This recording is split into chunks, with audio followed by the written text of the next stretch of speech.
Dans l'épisode précédent, on a vu tout ce qui était implantation, c'est-à-dire tout ce qu'on fait pour préparer le terrain avant de construire la construction elle-même. Et là, dans cette vidéo-ci, on va parler plus du mur lui-même, donc mur en paille porteuse.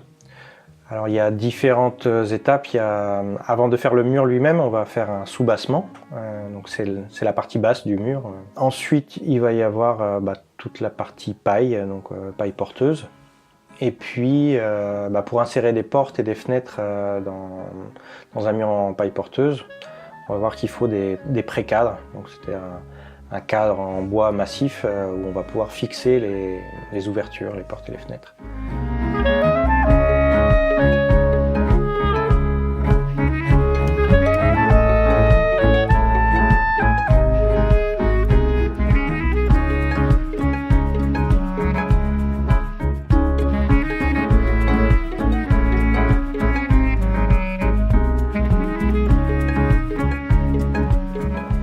On va commencer par le soubassement.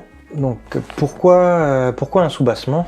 C'est une zone du mur qui est plus exposée à l'humidité, parce que c'est plus près du sol, entre autres par le rebond de la pluie sur le sol.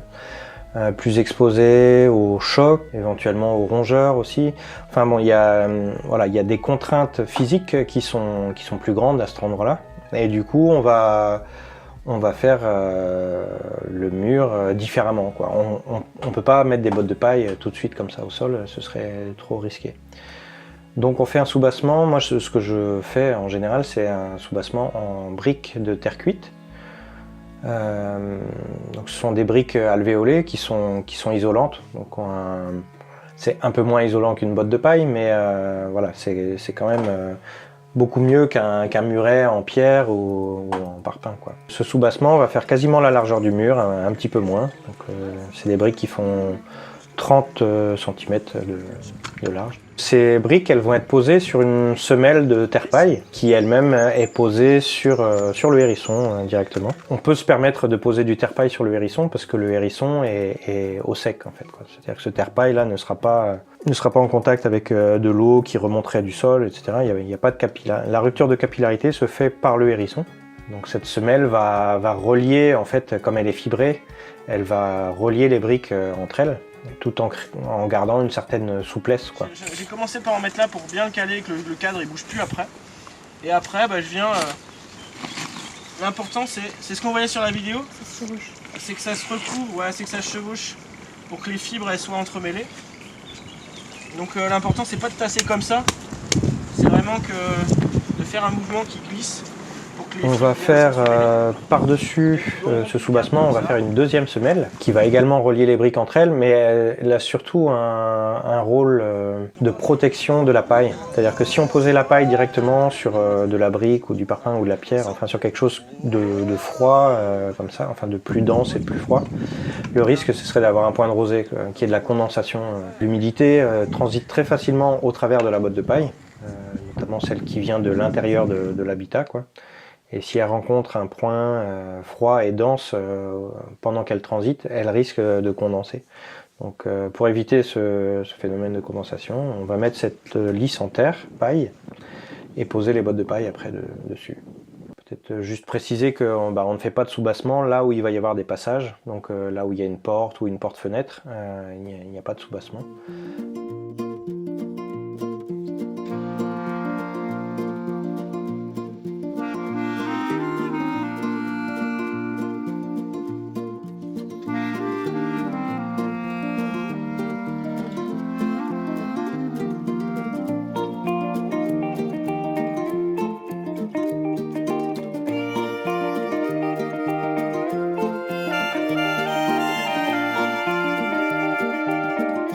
Donc une fois que ce soubassement est fait, on va pouvoir commencer le mur à proprement parler. Donc un mur en botte de paille. On essaie de faire tous les pré-cadres avant de commencer le mur en botte de paille, pour pouvoir les mettre au fur et à mesure qu'on avance le mur, sans avoir à faire des pauses pour les fabriquer, quoi. Moi j'utilise en général une section de bois de 10 par 10 en centimètres que j'assemble à mi-bois pour faire des cadres rectangulaires autour de chaque porte. Le rôle du pré-cadre, c'est d'une de pouvoir fixer facilement cette menuiserie, mais ça va également protéger la géométrie en fait, de la porte et de la fenêtre, éviter que le poids de ce qu'il y a au-dessus, donc du mur ou même d'une partie de la charpente, puisse peser sur la porte ou sur la fenêtre, quoi. Donc ça reposera sur le pré-cadre qui va renvoyer la force au sol, quoi. Donc ces pré-cadres, on les prévoit un petit peu plus grands que les portes et fenêtres qu'on a trouvées ou achetées. Et puis, une fois qu'ils sont tous prêts, on va pouvoir enlever certains. On va lever tous les pré-cadres qui correspondent à des portes ou des portes-fenêtres. Tandis que ceux des fenêtres, on les mettra au fur et à mesure quand le mur arrivera à la bonne hauteur, quoi. Mais pour les portes et les fenêtres, on va les lever avant même d'avoir mis une seule botte de paille. Dans les emplacements où on n'a pas mis de sous-bassement, on les lève et on les haubane, c'est-à-dire qu'on les fixe avec soit des tasseaux, des planches ou bien des cordes tendues des deux côtés pour qu'ils ne bougent pas en fait, pendant qu'on va monter les murs, quoi. Ils sont également fixés de part et d'autre au sous-bassement. Une fois qu'on a mis en place tous ces pré-cadres, on va pouvoir commencer à poser les bottes de paille. Les premières paillourdes que j'ai faites, je faisais des murs avec une petite ossature bois, une technique qui s'appelle cellule sous tension, que j'ai apprise avec Tom Riven, qui a développé cette technique. Aujourd'hui, j'ai plutôt tendance à faire et à préconiser le mur en paille porteuse, qui consomme beaucoup moins de bois. Quasiment pas de bois en fait. Il va y avoir du bois seulement sur les pré-cadres et un peu de bois, mais pas du bois de scierie en fait, du bois sauvage, des branches en fait taillées en pointe, quoi, pour faire des pieux, mais pas de planches, etc. Donc pour faire un mur en paille porteuse, il y a plein de techniques différentes. La plupart demandent des sangles, etc. pour pré-contraindre les bottes de paille. Bon, moi j'ai mis au point une autre technique qui me permet d'utiliser des bottes de paille de moindre qualité ou de moindre pression. L'idée en fait, ça va être de represser chaque botte en la plaçant dans le mur.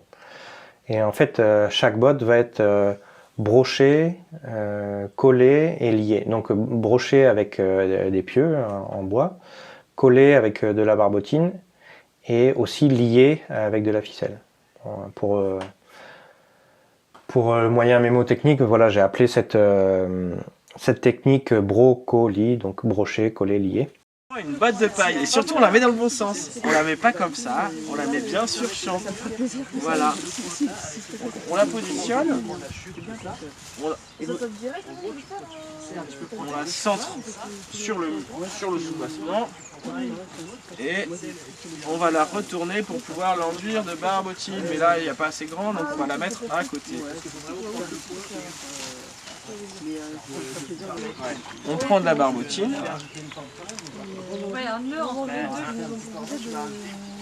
On va en mettre un peu en dessous. Ah oui, donc il n'y a même pas de ficelle en travers. C'est juste accroché. On met bien sa main sur le bord pour pas que ça déborde.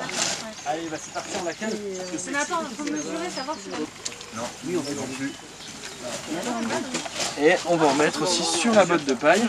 Ah, du coup, elle était pas en bon sens. Non, elle est trop petite. Mais ça, c'est des tiges, c'est le reste du 2/3. Et on met bien sa main sur les bords. Donc en fait, il faut en refaire une en faisant la bonne mesure. Pour marquer le coin, éviter que ça déborde.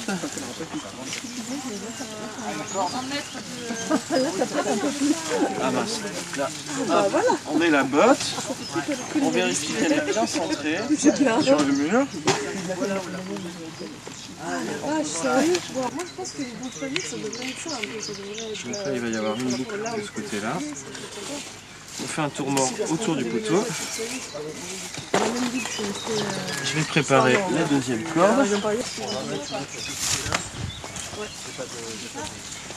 Avec un tour mort également autour du poteau. Je commence toujours par fixer le bas. Je fais une boucle à peu près par ici qui nous servira après à venir serrer la botte et la compresser. Donc je passe dans la boucle, la première, je repasse dans la deuxième, et maintenant je vais pouvoir serrer. Donc là il y a une personne qui se met et qui va pousser la botte en faisant attention à ce qu'elle soit bien, qu'elle reste bien horizontale, et pendant ce temps là, moi je tire. Et voilà, on ira compresser. Voilà, je pense que c'est bon. Je fais la même chose avec la partie haute. Voilà, c'est bon. Et là, pareil, je refais mon nœud d'écoute. Et voilà, et je m'assure en tassant un petit peu que la botte est bien appuyée, qu'elle vient bien coller sur la barbotine en dessous. Et c'est fini. Alors le premier étage de la première rangée de bottes de paille ne va pas être broché parce qu'on peut pas brocher dans le soubassement. Les broches commenceront à partir du deuxième rang seulement. Donc la deuxième botte de paille, en fait, on va aussi l'enduire sur le dessous, la barbotiner, quoi, et puis enduire la semelle. Et on va venir la lier à la première botte. C'est-à-dire que les ficelles qui ont servi à serrer la première botte vont nous servir d'accroche pour venir fixer la deuxième botte. On accroche donc la deuxième botte à la première, puis la troisième à la seconde. Et donc à chaque fois qu'on accroche une botte, en même temps on la redensifie en la serrant bien sur la précédente. Et du coup, même si les bottes étaient jugées pas suffisamment denses pour faire un mur en paille porteuse, ben, en les redensifiant, elles vont être relativement solides. Quand on fait le nœud, quand on serre un nœud, c'est bien de ne pas tirer vers l'extérieur ou l'intérieur du mur. C'est de tirer vers un côté. Il y a aussi une autre différence par rapport à la plupart des autres techniques en paille porteuse, c'est qu'au lieu de mettre les bottes à plat, moi j'utilise les bottes sur champ. Donc les fibres sont verticales principalement quoi, dans la botte de paille. Et pour moi, les bottes sont plus résistantes dans ce sens-là. En tout cas, elles ont moins tendance à se tasser. Parce qu'en fait, donc les fibres qui sont verticales, là, elles sont pressées les unes contre les autres et elles sont debout et donc elles résistent bien à la compression, quoi. Quand on met une botte à plat, toutes les fibres sont horizontales et elles ont tendance à s'écraser. Donc chaque fibre de paille, c'est un tube en fait, donc il peut s'écraser sur lui-même et puis s'écraser sur les autres. Et voilà, donc pour moi il y a moins de résistance à la compression quand on les met à plat.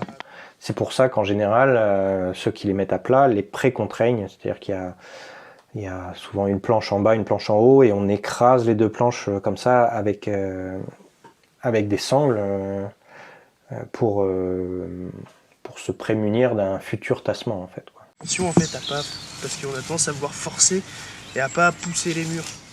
Pour la deuxième ligne, on va commencer aussi contre le pré-cadre de la porte, mais on va commencer avec une demi-botte.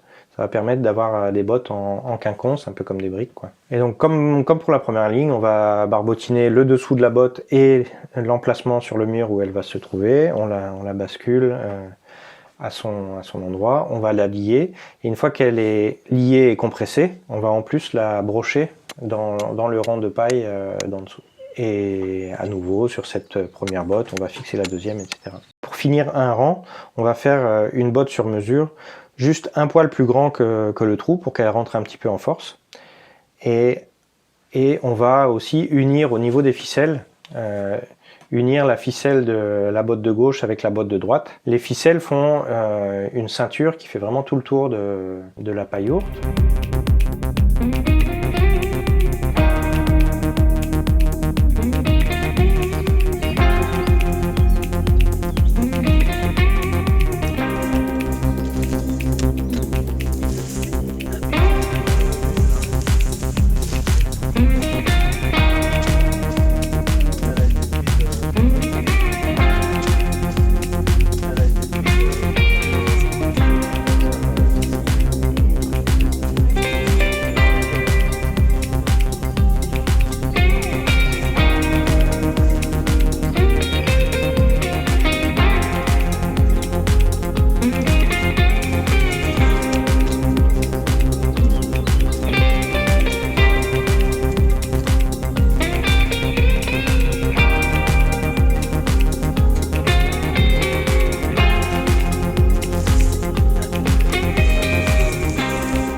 En gros, les différentes étapes de la technique brocoli. Après, dans cette technique, comme dans la plupart des techniques où on utilise des bottes de paille, on a intérêt, avant de poser chaque botte, à la remettre un peu au carré. C'est-à-dire que la botte de paille, quand elle sort de la presse, de la botteleuse, elle a des arêtes un peu arrondies. Et donc, si on fait un mur avec des briques arrondies, elles vont pas être bien jointives, quoi, rond sur rond. Voilà, on va avoir beaucoup de creux à boucher, et puis ça va être moins solide que si on a des briques bien carrées, ouais, qui viennent se toucher comme ça. Donc pour faire ça, on va donc refaire bien les arêtes. Donc comme les extrémités des bottes sont un peu rondes, on va prendre le surplus qui est au milieu de cette extrémité pour la ramener sur les arêtes et former des arêtes un peu plus vives et donc avoir une face de contact plus plane, quoi. Et ça permet d'avoir un bon contact, un lien plus solide et moins de rebouchage après. Avant de poser la charpente, on peut, au moment où on fait le mur, on peut déjà réfléchir à la forme qu'on veut donner à la charpente et notamment au-dessus des ouvertures, j'ai tendance moi à faire un genre d'arcade comme ça. C'est-à-dire que le mur va être un petit peu plus haut en courbe comme ça au-dessus surtout des portes ou des portes-fenêtres. Et surtout les ouvertures au sud, parce que ça va permettre de lever un petit peu le toit à cet endroit-là et de laisser entrer plus la lumière. Un autre intérêt, c'est qu'une fois qu'on aura fait le toit et notamment la couverture, ça donnera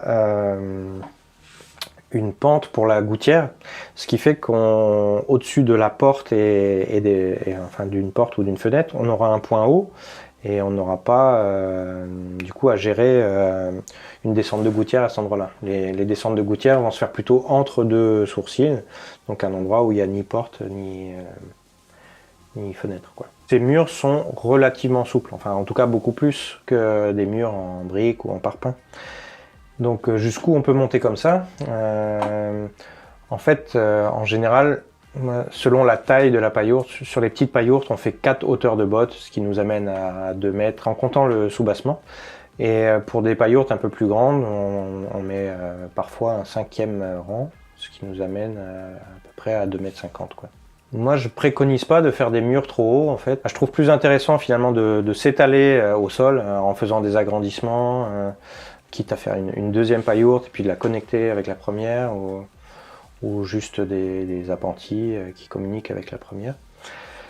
Parce que en fait monter, c'est s'exposer à plus de déperdition thermique par les murs avec le vent.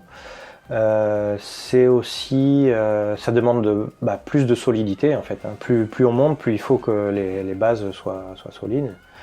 Donc cette technique-là est plutôt faite pour faire des maisons de plein pied, quoi.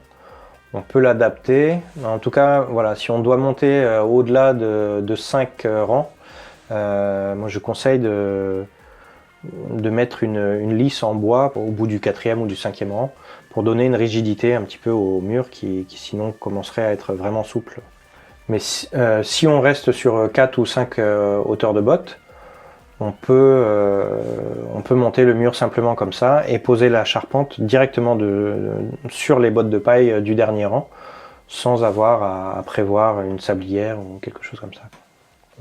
Ça on le verra peut-être plus en détail dans le prochain épisode où on parlera de la charpente réciproque.